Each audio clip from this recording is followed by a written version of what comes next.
The Friday Night Frenzy on News Channel 18. Welcome back to the Friday Night Frenzy. We are just getting warmed up here tonight. We still have stops at Delphi and North White. But we start with action at Rossville, where the host Hornets have been taking on the Central Catholic Knights.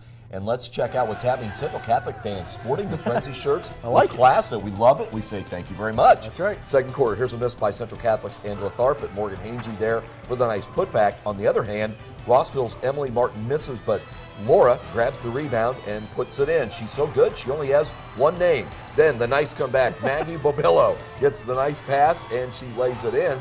But the Knights come back. It is Elena Roseworski outletting to Emily Denhart. Denhart takes care of the rest for the layup. We move on to the second half, and the Hornets with some very nice ball movement.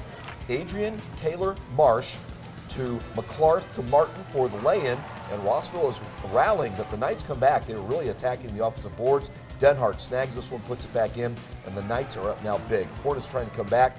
It is Rossville's winding up from three-point land, and that is good, but the Knights too much as Emily Denhart goes coast to coast, and Central Catholic advances by defeating Rossville by a final of 42-30. Now the late game at the Rossville sectional had Clinton Prairie taking on TriCentral. First quarter, it is the Gophers' Kelsey Dunham drawing first blood with the nicely shot three-pointer, but TriCentral, it's a good team.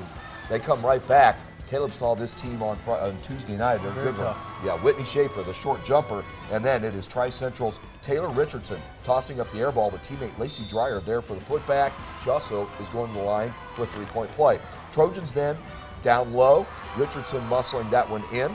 The Gophers trying to come back. It is Emily Hollis getting this layup down low, and then it is Clinton Prairie's Jasmine Hannah from outside. Good. And then it is going to be Hollis getting the ball under the basket, and Hollis hits the turnaround, and the Gophers are starting to rally, but the Trojans said that's enough.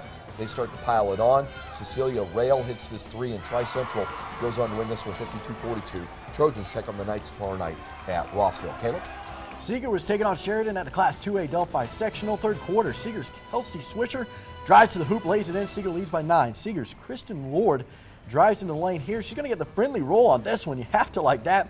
Lord finished with 12 points in the game. Then Ariel Verhey catches the ball down low here, and she's going to bank this one in.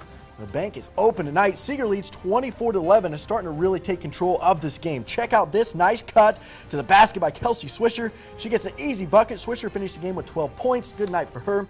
Sheridan's Jadlyn Delph drives to the hoop, gets the runner to fall. Nice drive there by Delph.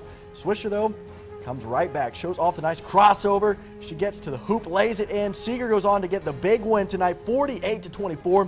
Lady Patriots advance on to the sectional championship game to face the winner of our second game, which was taking place between the Lady Oracles and their county rival Carroll. Carroll's Carly Kingery spots up, splashes home the three to give Carroll the first points of the game.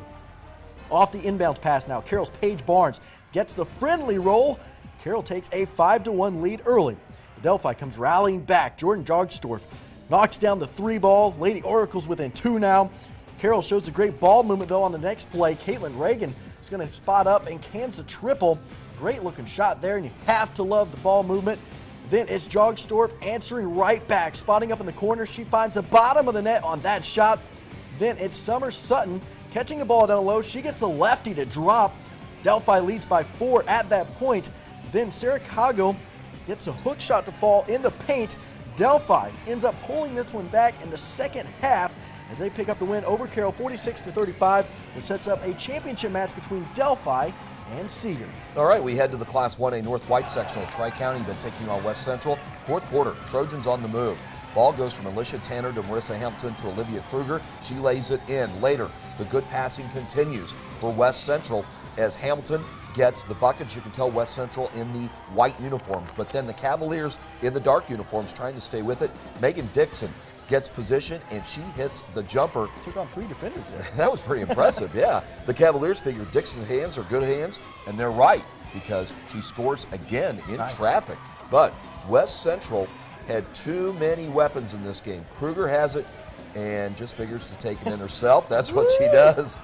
And the Trojans up big. Tri-County falls to West Central. West Central wins this matchup by a final of 54-39. Caleb? That second game at North White, Sectional had the host Vikings facing Caston. Start this one off in the first quarter. Caston inbounds the ball.